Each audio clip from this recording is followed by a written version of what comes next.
One of the things I want to do in my retirement is to find some new 80s movies to watch, ones I haven't seen before. As I write my novels going forward, most of them will be set in the 80s, so it's good to see the visuals, remind myself what the time looked and felt like.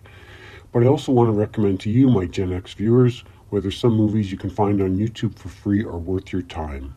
So I watched the 1988 movie Necromancer. Should you watch it? And who should watch this movie? I have put a link to the free movie in the video description below. If you love supernatural revenge thrillers with a distinct 80s B-movie flavor, Necromancer 1988 is worth checking out. Set on a college campus, it plays into the era's anxieties about campus safety, explores power dynamics, and the dark consequences of revenge. The story follows Julie Johnson, played by Elizabeth Caton, a blonde, fair-skinned, beautiful theater student whose life is shattered after she's assaulted by fellow student Eric, played by John Tyler, and two of his cohorts.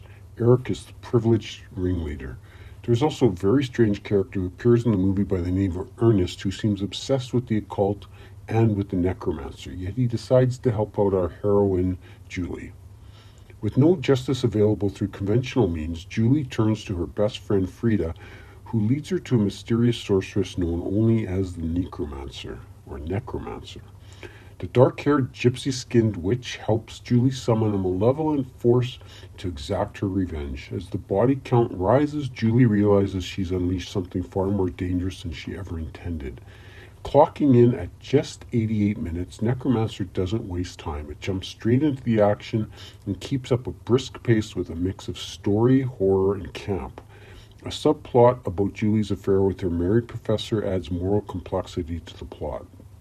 While the film's special effects, synth-heavy soundtrack, and shadowy lighting evoke nostalgia, it's unmistakably a product of its low-budget roots. Director Dusty Nelson, known for the cult horror film Effects from 1979, didn't direct much after this.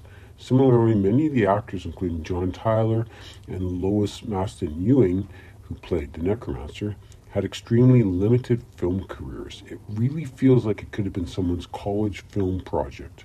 On IMDb.com, Necromancer earns a 4.5 out of 10. Which feels about fair. Personally, I'd give it a 5. It's not a great film, but it's fast-paced fun. Watching it for free on YouTube, even in grainy quality, only adds to the charm and nostalgic vibe. For Gen Xers, you remember scouring video store aisles for hidden horror gems. Necromancer delivers this cheesy dialogue, eerie occult atmosphere, and unsettling revenge fantasy that made late-night rentals so unforgettable.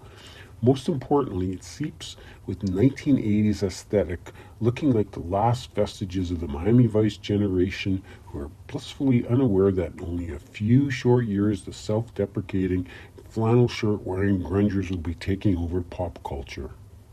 I've also done a short music video, putting clips of this movie against the song Hungry by the Wolf, which I will also link in the video description. If you've seen this movie back in the day, or if you're inclined to watch it now, please let me know your thoughts on the film in the comments. And remember, be excellent to each other. And party on, dudes!